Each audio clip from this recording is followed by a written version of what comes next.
আমার শহর রায়গঞ্জ নিবেদন করছে সায়নী গোল্ড এন্ড ডায়মন্ড, থানা রোড, রায়গঞ্জ।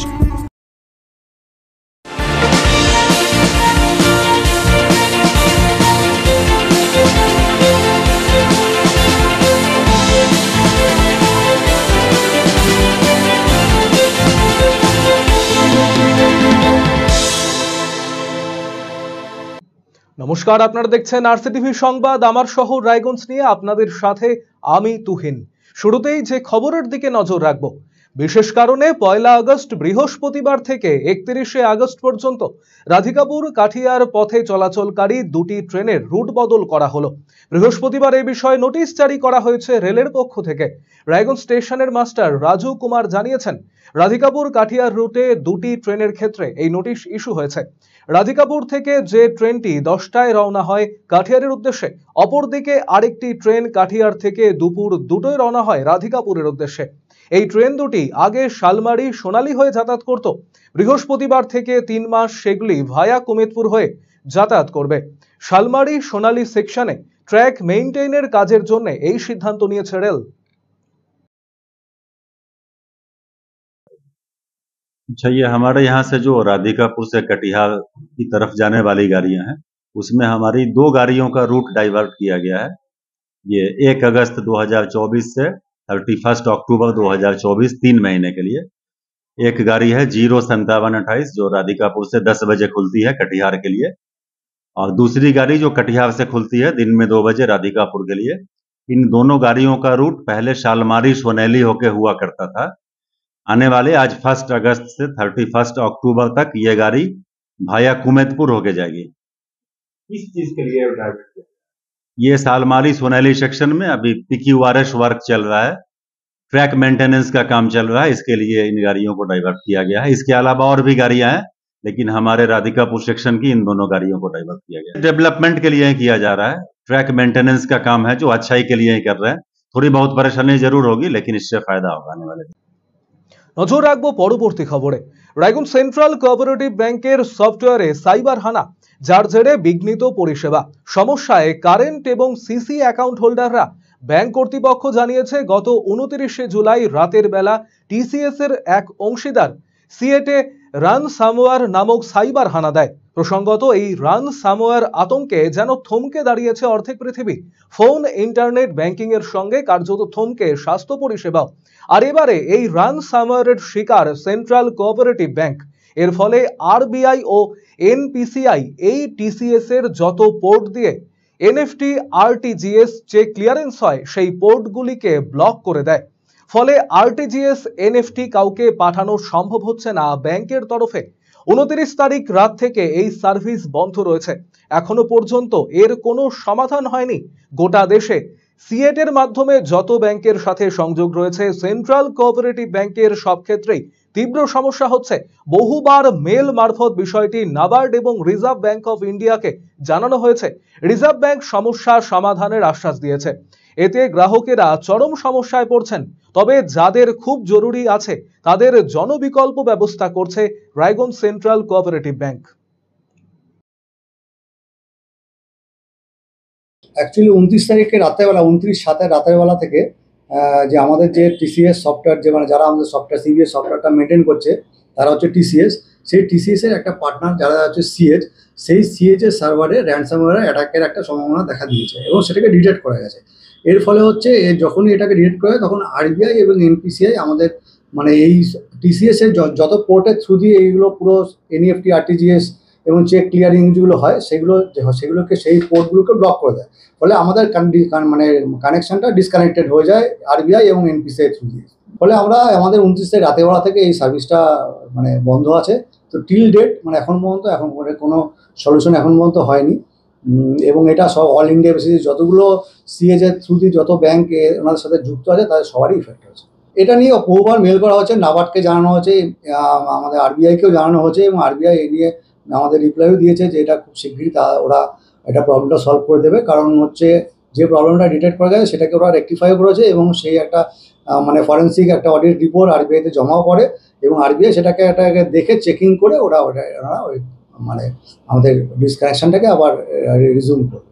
এতে গ্রাহকরা প্রচুর সমস্যায় পড়ছে। কারণ হচ্ছে অনেকের তেলের টাকা যাচ্ছে, অনেকের মেডিসিনের টাকা যাচ্ছে, অনেকের বিভিন্ন রকম ব্যবসা করছে তাদের টাকা আছে। বিশেষ করে মানে যারা কারেন্ট অ্যাকাউন্ট এবং সিসি অ্যাকাউন্ট যারা হোল্ডার আছেন, তাদের প্রবলেমটা খুবই হচ্ছে। তবে আমরা একটা উপায় বার করেছি কালকে থেকে, সেটা হচ্ছে যে যাদের খুব আর্জেন্সি আছে, সে আরটিজিএস হোক এনইএফটি হোক, তাদের টাকাটা আমরা মানে টাকাটা ডেবিট করে আমাদের একটা সাসপেন্সে নিচ্ছি, সেখান থেকে আমরা অন্য ব্যাংকের থ্রু দিয়ে এবং তাদেরকে আরটিজিএস বা এনইএফটি যাদের খুব আর্জেন্সি আছে সেগুলোকে পাঠিয়ে দিচ্ছি। ফলে কিছুটা সার্ভিস মানে যাদের এমার্জেন্সি সার্ভিস সেই জায়গাটাতে আমরা এটাকে রিস্টোর করতে পেরেছি থ্রু আদার্স ব্যাংক।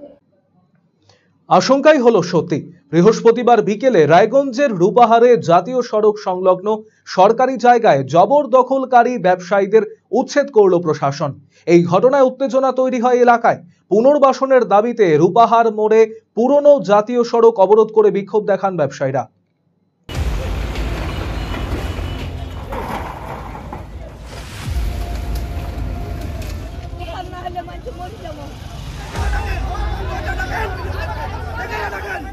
কি করি খামো বাবা, 5 জন খাওয়াইয়া যুবক টাকা মরি গেছে বাবা পূজার সময়। দোকান ভাঙিয়ে দিল সবার, কি করি খাবো। সালটা ছিল 2019।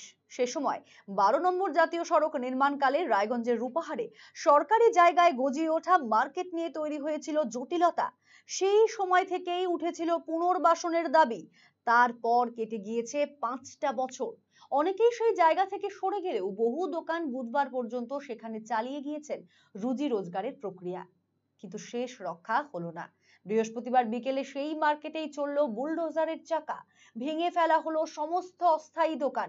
এই ঘটনার জেরে উত্তপ্ত হয়ে ওঠে গোটা এলাকা। বহু গরিব অসহায় মানুষ সেখানে ছোটখাটো দোকান করে সংসার চালান। এখন তারা কোথায় যাবেন? কাঁদো কাঁদো গলায় প্রশ্ন তুলছেন তারা। স্থানীয় ব্যবসায়ী রূপম সরকার জানান, 4 থেকে 5 বছর আগে বেশ কিছু দোকান ভাঙা হয়েছে, অনেক অসুবিধা হয়েছে। বৃহস্পতিবার আবার উচ্ছেদ করা হলো। পুনর্বাসন চাই।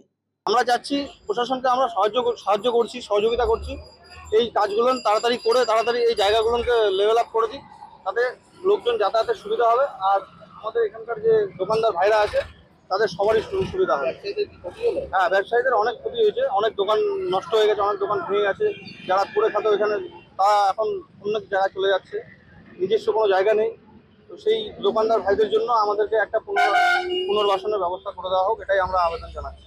এক স্থানীয় ব্যবসায়ী জানান, 5 জনের সংসার। কিছুদিন আগে যুবক ছেলের মৃত্যু হয়েছে। এখানে কামারের দোকান করে সংসার চালাতেন, আজ সেটাও চলে গেল। ওই দোকান আছে কামারি দোকান, ওই বুড়া লোকটার কি করি খামো বাবা, 5 জন খাওয়াইয়া যুবক টাকা মরি গেছে বাবা পূজার সময়।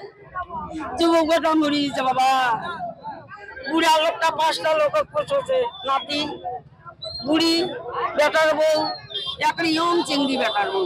কিসের কাজ করে? কামারি দোকান। ভেঙে দিল? ভেঙে দিয়েছে? হ্যাঁ, ভাঙি ফেলছে বাবা, নিয়ে যাবারও পারছে না বাবা, হাত পা ন্যাংরা এই যে তুলি দিবার আছে। রূপাহার ব্যবসায়ী সমিতির সম্পাদক মনীন্দ্র সরকার জানান, এটি অত্যন্ত দুঃখজনক ঘটনা। এখানে 500 থেকে 1000 লোক করে খেতেন, আজ তারা বঞ্চিত হলেন। প্রশাসনের পক্ষ থেকে কোনো নোটিশ আসেনি। বুধবার কেবলমাত্র বিডিও জানিয়েছিলেন সরিয়ে ফেলতে হবে। পুনর্বাসনের দাবিতে সরব মনীন্দ্রবাবু। সেটা খুবই মর্মান্তিক এবং আমাদের ব্যবসায়ীদের ক্ষেত্রে খুব করুণ কাহিনী। কারণ যে সমস্ত ছোটখাটো ব্যবসায়ী এখানে 500-1000 লোক আমাদের এখানে করে খাচ্ছে, সেটাকে আজকে তাদের রুটি রোজগার থেকে বঞ্চিত করলো। এটা আমাদের খুব দুঃখ। আগে থেকে কি নোটিশ করা ছিল? আজকে না, কোনো নোটিশ আমাদের এখানে দেওয়া হয়নি। গতকাল শুনেছিলাম আমাদের বিডিও ম্যাডাম সাহেব এখানে এসেছিলেন, দোকানে দোকানে বলেছেন যে এগুলোকে আপনাদেরকে সরিয়ে দিতে হবে। তো ওই সঙ্গে শুনে আমি বেলা 5টা-6টার দিকে ম্যাডাম সাহেবকে ফোন করেছিলাম। তো উনি বলবে যে এটা আমাদের উপরে নির্দেশ আছে, এটাকে ভেঙে দিতে হবে। তো ওটা আমি বললাম ঠিক আছে, ভেঙে দেওয়া হবে, তার সাথে তো তাদের একটা পুনর্বাসনের ব্যবস্থা করতে হবে। রায়গঞ্জ ব্লকের জয়েন্ট বিডিও অমিত সাহা জানান, সরকারি নির্দেশ অনুযায়ী উচ্ছেদ করা হলো। সবখানেই এই অভিযান চলবে। সরকারি নির্দেশ মতে আমাদের যেগুলো এনএইচএ এনফোর্সমেন্ট আছে সেগুলোই আজকে আমরা মুক্ত করছি। এটা কি শুধু এই এলাকাতেই হবে না সবখানেই হচ্ছে, সব জায়গায়। এদিন উচ্ছেদের পর পুনর্বাসনের দাবিতে রূপাহার মোড়ে পুরনো জাতীয় সড়ক অবরোধ করে উত্তেজিত জনতা। পুলিশ সেখানে গেলে পুলিশের সাথে শুরু হয় বচসা। আরসিটিভি সংবাদ, রায়গঞ্জ। নজর রাখবো পরবর্তী খবরে। নিখোঁজ হবার একদিন পর এক যুবকের দেহ উদ্ধার ঘিরে ব্যাপক চাঞ্চল্য ছড়ালো। বৃহস্পতিবার এই ঘটনাটি ঘটেছে রায়গঞ্জ থানার শেরপুর গ্রাম পঞ্চায়েতের রোল গ্রামে। মৃতের নাম অজয় বর্মন, তার বয়স আনুমানিক 37 বছর। তার বাড়ি ওই এলাকাতেই। মৃতের ভাই বিজয় বর্মন জানিয়েছেন, একদিন আগে বাড়ি থেকে বেরিয়ে নিখোঁজ হয়ে গিয়েছিলেন অজয়। এরপর বৃহস্পতিবার বাড়ি থেকে 2 কিলোমিটার দূরে পুকুর থেকে উদ্ধার হয় দেহ। খবর পেয়ে রায়গঞ্জ থানার পুলিশ ঘটনাস্থলে গিয়ে দেহটি উদ্ধার করে ময়নাতদন্তের জন্য পাঠিয়েছে। কিভাবে তার মৃত্যু হলো তা খতিয়ে দেখছে পুলিশ। মঙ্গলবার বিকাল থেকে বেরোচ্ছে, কোথায় গেছিল আমরা তো জানি না। তখন তো তারপর একদিন পরের দিকে বাড়িতে নাই, দেখলাম এদিকে ওদিকে নাই। তারপরে সকালে বৃহস্পতি আজকে সকালে খবর দিল যে অমুক কিছু পুকুরে চলে আর কি ভাসে আছে আর কি। কোথায় জায়গাটা কোথায়? রোলগ্রাম। বাড়ি থেকে কতটা দূরে ছিল? মোটামুটি 2 কিলোমিটার ধরে নাও। পুকুরটা কি মানে লোকালয়ের মধ্যেই না এমনি ফাঁকা জায়গাতে? ফাঁকা জায়গা মাঠের বিলে। মানে পুকুরের ধারে পড়েছিল না পুকুরে জলে ভেসেছিল? আমরা তো দেখলাম ধারেই ছিল আর কি, জলে ওখানে ধারেই কাছেই ছিল।